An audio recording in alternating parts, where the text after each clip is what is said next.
Continuamos con una mirada política a profundidad.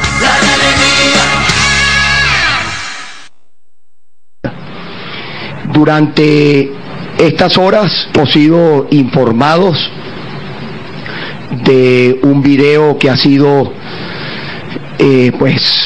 colocado en algún canal de televisión. Yo estoy comprometido con cada venezolano, con todos, pero yo estoy en la construcción de un proyecto que no tenga ni los vicios del pasado ni los vicios del presente, y en eso soy implacable. No acepto chantajes, no acepto presiones. Yo no estoy aquí para defender a ningún grupo. Yo estoy aquí para construir una Venezuela donde los venezolanos echen hacia adelante. Y nadie me va a quitar de ese camino. Así que quiero hoy decirle a todo el pueblo venezolano, a todos, dada la información que tenemos, el diputado Juan Carlos Caldera queda fuera de este proyecto. Bueno, ayer el juicio sumario al cual está acostumbrada la mesa de la ultraderecha. Ya el candidato juzgó y dio por hecho el delito o el presunto delito que el diputado Juan Carlos Caldera cometió cuando recaudó dinero supuestamente para la campaña del señor Capriles o, como dijo él, supuestamente para su campaña. Allí la verdad que comienzan las contradicciones. Luego viene la declaración del partido Primero Justicia a través de su coordinador nacional o secretario general, el señor Julio Borges, en donde también le hacen un juicio sumario. Es decir, ya Primero Justicia y el candidato dan por sentado de que este diputado cometió un delito. Entonces, repito la debacle al cual se enfrenta el proyecto de Capriles. Primero, el paquetazo neoliberal, que es importante el hecho de que no han negado el contenido del paquete, y es importante indagar por qué Diego Arria, que también era uno de los firmantes de ese paquete, no lo firmó. Y Diego Arria dice, entre otras cosas, en su página web también, que él no firmó el documento simplemente porque el contenido político era muy vacío, era muy vacuo, era muy banal. Ese es un elemento que está allí. O sea que ese documento es verdad, es cierto, simplemente que lo ocultaron. Paquetazo y trampa. Luego, violencia. Centey lo anuncia y lo reitera Ricardo Kessling. También lo ratifica uno de sus asesores allá en el norte, el ex embajador Patrick Doody, quien también describe la agenda de violencia, y el mentor colombiano de la oligarquía colombiana, Álvaro Uribe, también describía la agenda de violencia. Ese es el segundo elemento de esta campaña. El tercer elemento, el fraude, la corrupción. Ya comenzaron ellos a acusarse unos con otros, Guanipa acusando a Ramos Alug acusando a Guanipa, y ahora Juan Carlos Caldera, pues que era el que faltaba de la comidilla de Copey, que viene por allí, también miembro de Primero Justicia, ya inclusive juzgado por sus copartidarios. Y finalmente el desconocimiento de ellos mismos, que prácticamente allí los únicos que sirven, los únicos que valen son esa pequeña cúpula que ustedes vieron en Globovisión cuando el candidato presentó el programa, esa oligarquía que andaba allí bien vestidita y con lentes bien lujosos, etcétera, en aquel espacio tan reducido. Pero esa es la única que vale en la oposición. El resto, Adeco y Copellano, no cuentan, escóndanlo, porque esos son de la vieja guardia, Vladisca. Sí, bastante curiosa pues las declaraciones del candidato de la ultraderecha, ¿no?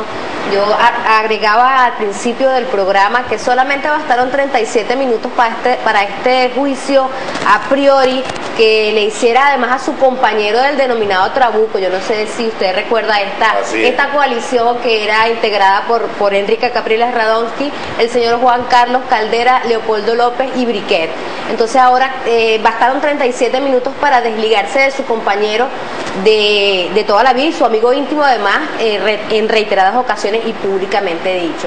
Entonces destacan también dentro de todo lo que está pues filtrándose de la oposición, lo que usted decía de la agenda de violencia, y sobre todo venía del partido Primero Justicia, ¿no? Vimos 2 semanas atrás cómo se censuraban y el CNE les pedía que retiraran una propaganda política que implicaba todo lo que es la sensación de seguridad de los venezolanos. Estamos viendo cómo nos están armando un tinglado político y mediático para propiciar actos de violencia, y hay que tener bastante cuidado con esto, sobre todo los militantes del Partido Socialista Unido de Venezuela, que están llamados a seguir trabajando. Nuestro trabajo es seguir organizando, conformando los 1 por 10, a pesar de y pese a lo que está sucediendo en la Mesa de la Unidad Democrática, que pues se está desplomando. Fíjate una cosa que es curiosa también. Hasta donde yo sé, Enrique Capriles creo que es abogado egresado de la Universidad Católica Andrés Bello. Y Julio Borges es abogado también, creo, egresado de la Universidad Católica Andrés Bello. Y cómo estos dos abogados, ¿verdad?, de manera sumaria, o sea, son capaces de juzgar a su compañero. Asumo que ellos han de conocer la gravedad del caso y asumo que deben estar conscientes de que es cierta la denuncia. Ahora viene la otra interrogante. Si ellos estaban conscientes de ello, ¿por qué no tomaron una decisión a tiempo? Sería bien bueno preguntarle al candidato de la oposición acá, a Iván Colmenares, que se pronunciara sobre este caso, o a Lorenzo Piña, que son esos voceros rábulas de acá de la política portugueseña, bravucones, que viven, y Lorenzo sobre todo, bueno, yo no sé si, creo que Iván Colmenares es el primero de justicia también, ¿no? No se sabe de qué corriente es, porque hace poco lo vimos citando en un artículo, citando a Martí y a Mariátegui para justificar el paquete neoliberal del candidato de la oposición. Yo creo que debe estar el pobre Martí y el pobre Mariátegui retorciéndose allí en la tumba, cuando un insensato, porque creo que no tiene otra palabra, un insensato es capaz de citarlos para intentar avalar la actitud política del candidato neoliberal de la ultraderecha. Entonces sería interesante si estos señores juzgaron tan rápida la actitud o la acción de este muchacho Juan Carlos Caldera, que creo que también es abogado, ¿verdad? O conocían los detalles de la denuncia, o simplemente son unos sanguinarios, Hasta donde yo sepa, pues no hay justicia sumaria hasta ahora. Yo creo que ahí habría que indagar un poco más. Y si lo sabían, ¿por qué no lo denunciaron y a tiempo tomaron las medidas correctivas? Sí, ciertamente se nota como el candidato, pues dicho muy en criollo, se remanga la camisa para no mancharse con este suceso que se suscitó hoy en Venezuela en relación al video. Vimos en el video como exclusivamente se mencionaba la posible cita del candidato de la derecha con el jefe, que posteriormente salieron dando unas declaraciones en la tarde, aproximadamente 4 horas después, el señor Juan Carlos Caldera, asegurando pues que era parte de la empresa privada. A mí particularmente me llama muchísimo la atención de ambas declaraciones. Me llama la atención la declaración del señor Caldera, cuando él dice, bueno, porque en este país yo me puedo reunir con un empresario y esto no es ningún delito, pero en las declaraciones o en el video que se grabó el 12 de junio se contradice porque habla de que no lo pueden ver, que Capriles está siendo vigilado y están en ese dilema de que no saben en dónde se van a reunir y que preferiblemente fuera del país. Hablan inclusive de Brasil. Entonces, o te puedes reunir con empresarios privados sin ningún problema, o por qué la intención de ir a hacer una reunión totalmente escondidas. Entonces esto tiene su cierto toque misterioso. En criollo se dice, chicos, que la galletería siempre sale, la tramposería siempre sale y la mentira tiene patas cortas. Estos señores que han intentado buscar la manera de quitarse ese paquetazo de encima, que han intentado con especialistas que cada vez que van a explicar el paquete lo que hacen es afianzar y ratificar y legitimar el contenido del mismo. Estos señores que viven hablando de violencia y son los primeros propiciadores de violencia. Estos señores que viven acusando a todo el mundo de corrupción y son los primeros corruptos que están allí prácticamente mostrados en público sus actos de corrupción. Estos señores que hablan de inclusión, que hablan de incorporación del pueblo y no son capaces de incluirse ellos mismos allí, de incluirse ellos, de reconocerse ellos como tal. Sería interesante preguntarse qué opina Titi Mora sobre esta situación de su camarada y amigo Juan Carlos Caldera. ¿Qué opinará el señor Pérez Orá, quien fue alcalde también de acá, de Guanare, de esa situación? ¿Qué opinarán esos compañeros que organizaron esa romería blanca allá frente al terminal, que no hayan cómo llamarla, porque si la llamaban romería blanca, iban a decir que eran los adecos y no quieren que los asocien con los adecos. ¿Qué dirá el caminante, cómo se llama?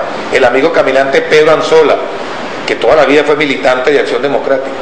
¿Qué dirá Hermes Cortés, chicos? ¿Qué dirán esos muchachos de Primero Justicia, de Un Nuevo Tiempo, de esto que les está pasando? Cuando dentro de poco quizás ni los reconocen a ellos. Únicamente quedará Lorenzo Piña al frente de la hegemónica conducción de la oposición allí acá en Portuguesa. Será una batalla interesante, Lorenzo Piña contra Iván Colmenares, debatiendo sabe quién lleva la rienda ahí, porque bueno, el MAS creo que ya le quedan como 10 militantes, nada más 20 militantes, que todavía pues persisten allí en sostener esta sigla, esta franquicia política, porque una franquicia que se vende al mejor postor. Creo que sería interesante ver la opinión de estos politólogos, estos expertos de acá del Estado portugués, Bladisca. Pues sí, tendremos que esperar por estas opiniones. Lo cierto es que los hechos están, y los hechos son que tenemos una acusación, tenemos un video que comprueba. Aquí en La Profundidad estamos sencillamente analizando el panorama político mediático que se presenta en el país, y continuaremos pues en nuestro tercer segmento. En el otro segmento, ¿no? Y seguramente, fíjate cómo ellos empiezan ya a desmontarse las cosas. No, que ese fue Diosdado que hizo un montaje, que ese fue el otro. Diosdado no tiene absolutamente nada que ver en esto, porque ni siquiera fue él quien hizo la denuncia. Seguramente mañana van a salir ellos, no, pero que es que en tal sitio se robaron tal. Presenten las pruebas como estamos presentando nosotros pruebas de corrupción a profundidad. Sí, podemos ayudar al mundo. Ya volvemos con Una Mirada Política a Profundidad. Si ayuda se hará crecer. Los que quieran patria, vengan conmigo.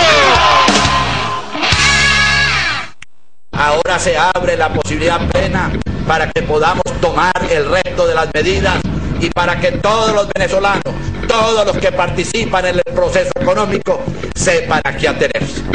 Desnudando el paquetazo neoliberal de la derecha venezolana. Encuentro que servirá para desenmascarar la mentira de la oposición, con el ponente mexicano Fernando Buenabad. Lugar de encuentro, Centro de Bellas Artes en Guanare, el sábado 15 de septiembre a partir de las 9 de la mañana, y en la aldea bolivariana de Acarigua a las 3 de la tarde. ¡Te esperamos!